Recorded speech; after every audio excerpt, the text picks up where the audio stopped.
नमस्कार दोस्तों, अप्रैल 2019 के करंट अफेयर्स के वीडियो में आप सभी का स्वागत है। आज का सबसे पहला क्वेश्चन क्या है उसको देखते हैं।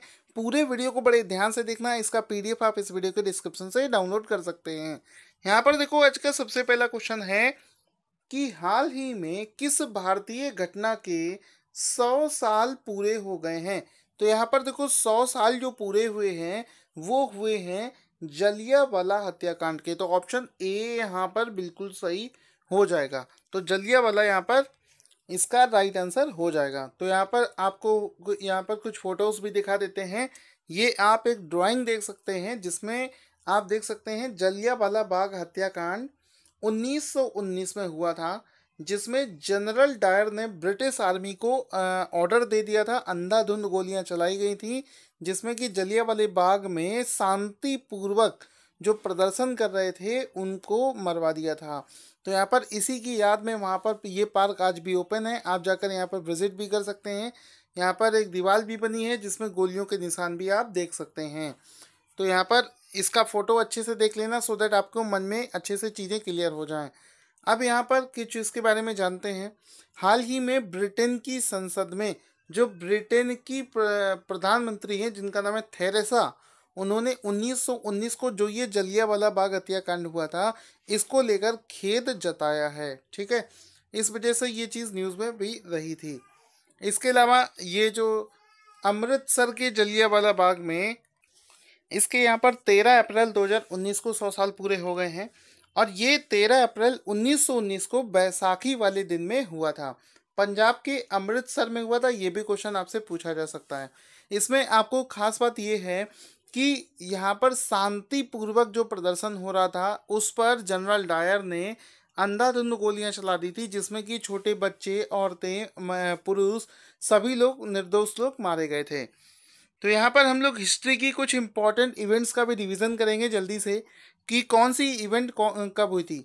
1857 का जो रिवॉल्ट हुआ था वो 1857 में हुआ था। 1885 में क्या हुआ था, इंडियन नेशनल कांग्रेस इस्टेब्लिश किया गया था और इसका जो पहला सेशन है वो बॉम्बे में ऑर्गेनाइज किया गया था। इंडियन नेशनल कांग्रेस का पहला अधिवेशन बॉम्बे में हुआ था जो कि presided by W C Banerjee के द्वारा इसको प्रिसीड किया गया था।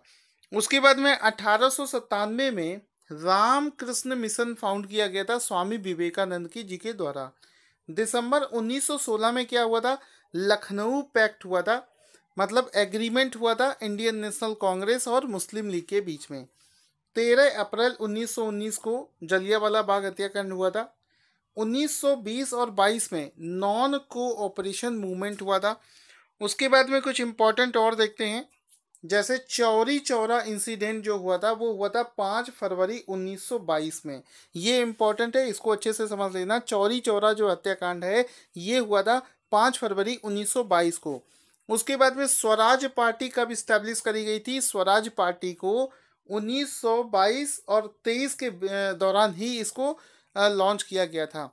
काकोरी कॉन्स्पिरेसी मोस्ट इंपॉर्टेंट है, इसको ध्यान से समझना। काकोरी कॉन्स्पिरेसी जो है ये 1925 में करी गई थी। उसके बाद में सिविल डिसओबेडियंस मूवमेंट जो हुआ था, दांडी मार्च जिसके साथ में शुरू हुआ था, ये 12 मार्च 1930 को शुरू किया गया था। ठीक है, उसके बाद में देखो 1942 में क्या हुआ था, most important quit India movement. ठीक है, एक बार इसको याद रख लेना, अच्छे से आंख बंद करके चीज़ों को मन में रिवाइज कर लेना। 1942 में क्विट इंडिया मूवमेंट शुरू किया गया था। 1942 में ही कुछ और इम्पोर्टेंट यहाँ पर देखो मिशन हुए थे, जैसे क्रिप्स मिशन हुआ था, establishment of Indian independence league हुई थी और आज़ाद हिंद फौज की स्थापना भी 1942 में करी गई थी। तो इतनी चीज़ें आपको यहाँ पर याद रखनी है। अगला क्वेश्चन है, फेसबुक के द्वारा किए गए एक रिसेंट के सर्वे के मुताबिक कौन सा राष्ट्रपति डोनाल्ड ट्रंप को पीछे छोड़कर दुनिया का सबसे लोकप्रिय नेता बन गया है। तो यहाँ पर फेसबुक के द्वारा अभी एक सर्वे किया गया है जिसमें डोनाल्ड ट्रंप को पीछे करके नरेंद्र मोदी पूरी दुनिया के सबसे लोकप्रिय नेता बन गए हैं। तो ऑप्शन ए यहाँ पर बिल्कुल सही हो जाता है। क्योंकि बात यहाँ पर फेसबुक की हो रही है तो फेसबुक के सीईओ का क्या नाम है, मार्क जुकरबर्ग उनका नाम हो जाएगा। आगे चलते हैं, किस देश के वैज्ञानिकों ने मानव बुद्धि के विकास का अध्ययन करने के लिए कि कैसे मानव में बुद्धि का विकास हुआ, इस चीज का एक वहां पर स्टडी किया जा रहा है। उसके लिए बंदर में मानव मस्तिष्क का प्रत्यारोपण किया गया है। तो यहाँ पर ये जो बंदर के अंदर मानव मस्तिष्क का जो प्रत्यारोपण है ये किया गया है चाइना में। इस तरीके के सभी काम चाइना ही करता है, जिसमें इस रिसर्च में वो लोग स्टडी करना चाहते हैं कि किस तरीके से मानव की बुद्धि का विकास हुआ है। तो चाइना इसका राइट आंसर हो जाएगा। अगला क्वेश्चन है, डॉक्टर बाबा साहेब अम्बेडकर नोबेल पुरस्कार का सर्वश्रेष्ठ डिजिटल एजेंसी पुरस्कार से किस इंस्टीट्यूट को सम्मानित किया गया है? तो यहाँ पर ये जो पुरस्कार है ये दिया गया है डिजिटल सुकून नाम की एक कंपनी को। फिर से देखेंगे, एक पुरस्कार है जिसका नाम है doctor Baba Saheb Ambedkar Nobel prize. इसमें सबसे अच्छी डिजिटल एजेंसी का जो पुरस्कार है ये दिया गया है डिजिटल सुकून को।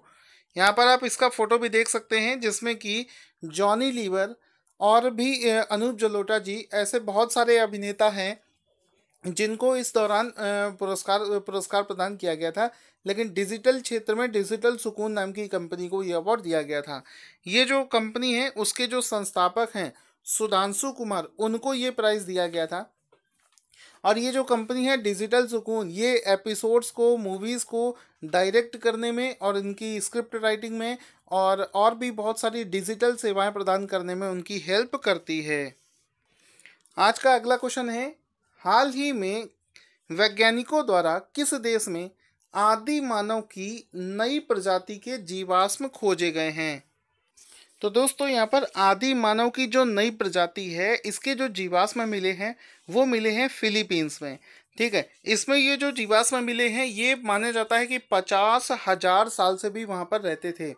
50,000 साल पुराने जीवाश्म यहाँ पर मिले हैं, जिनका एक फोटो भी हम लोग देख लेते हैं। ये जो जीवाश्म मिले हैं इसमें जो जीवाश्म मिले हैं इसमें जो पुरुषों की जो हाइट है वो बहुत ही कम थी, मतलब 4 फीट के माने गए हैं। तो ये 50,000 साल पुराने हैं, यानी कि मानव के विकास को अध्ययन करने के लिए बहुत बड़ी उपलब्धि के तौर पर इसको देखा जा रहा है। अब ये जो अवशेष मिले हैं ये एक आइलैंड है जिसका नाम है जुजान आइलैंड, वहाँ पर मिले हैं। इस वजह से इसका जो नाम रखा गया है वो रखा गया है होमो जुजानेसिस, ये इसका नाम रखा गया है। अभी हाल ही में दुनिया का सबसे बड़ा एरोप्लेन, ठीक है आपने ठीक सुना, दुनिया का सबसे बड़ा एरोप्लेन जो है जो कि 6 इंजन वाला है, ठीक है, उसको लेकर क्वेश्चन क्या बना है कि 6 इंजन वाला विश्व का सबसे बड़ा एरोप्लेन 13 अप्रैल 2019 को कैलिफोर्निया में परीक्षण उड़ान भर चुका है। इस विमान का नाम क्या रखा गया है? तो देखो दुनिया का सबसे बड़ा एरोप्लेन है, इस वजह से ये क्वेश्चन बहुत इंपॉर्टेंट हो जाता है। तो इसका जो नाम रखा गया है वो रखा गया है स्ट्रैटो लॉन्च। इसका आपको एक बार फोटो भी दिखा देते हैं। यहाँ पर देखो 6 इंजन इसमें यूज करे गए हैं, 1 2 3 इस तरफ हैं और 3 इंजन यहाँ पर इस तरीके से आपको दिख रहे होंगे।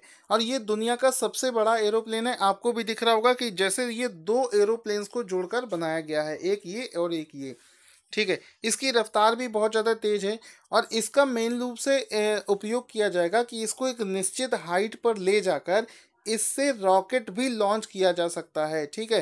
तो इस वजह से इसका ये यूज़ किया जा सकता है। इसमें जो ये 6 इंजन यूज़ किए गए हैं इनका नाम है बोइंग 747। ये 6 इंजन यूज़ करे गए हैं जिससे कि ये दुनिया का सबसे ताकतवर एरोप्लेन भी बनता है। तो एक बार इसका नाम फिर से समझ लेते हैं। इसका नाम रखा गया है स्ट्रैटो लॉन्च। तो ऑप्शन बी यहाँ पर बिल्कुल सही हो जाएगा। अगला क्वेश्चन, आईपीएल 2019 में कौन सी टीम 200 T20 खेलने वाली दुनिया की पहली टीम बन गई है? तो यहाँ पर 200 T20 खेलने वाली दुनिया की जो पहली टीम बनी है वो बनी है मुंबई इंडियंस। ऑप्शन डी यहाँ पर बिल्कुल सही हो जाएगा। आपको कमेंट करके बताना है कि मुंबई इंडियंस के कैप्टन कौन हैं और मुंबई इंडियंस के मालिक का नाम भी जल्दी से कमेंट करके बता देना। यहाँ पर इसका एक लोगो लेते हैं, मुंबई इंडियंस, जो कि दुनिया की सबसे पहली 200 T20 मैच खेलने वाली टीम बन गई है। अगला प्रश्न है, हाल ही में कौन सा देश अबू धाबी अंतर्राष्ट्रीय पुस्तक मेले में गेस्ट ऑफ ऑनर होगा? तो यहाँ पर आपको बता देता हूँ, यहाँ पर इसका राइट आंसर हो जाएगा भारत। ऑप्शन ए यहाँ पर बिल्कुल सही हो जाएगा। अबू धाबी अंतरराष्ट्रीय पुस्तक मेले में गेस्ट ऑफ ऑनर दिया जाएगा भारत को। अब इस गेस्ट ऑफ ऑनर का मतलब क्या होता है वो देखेंगे। यहाँ पर सबसे पहले अबू धाबी फिल्म फेयर का एक पुस्तक मेले का एक फ़ोटो देख लेते हैं। यहाँ पर भारत को गेस्ट ऑफ ऑनर देने का मतलब है कि भारत वालों के लिए एक वहाँ पर अलग से पवेलियन प्रोवाइड कराया जाएगा, जहाँ पर भारतीय पुस्तकें, भारतीय लेखक द्वारा लिखी गई पुस्तकों को विमोचित किया जाएगा, उन्हें अलग से एक कॉर्नर दिया जाएगा। इसका मतलब ये होता है कि भारतीय संस्कृति को भी वहाँ पर स्थान दिया जाएगा। खास करके यहाँ पर अभी रिसेंट में यूएई का एक और क्वेश्चन इंपॉर्टेंट बना था। भारत के प्रधानमंत्री नरेंद्र मोदी जी को यूएई का सबसे बड़ा सम्मान, जिसको बोलते हैं जायद सम्मान, से भी सम्मानित किया गया था।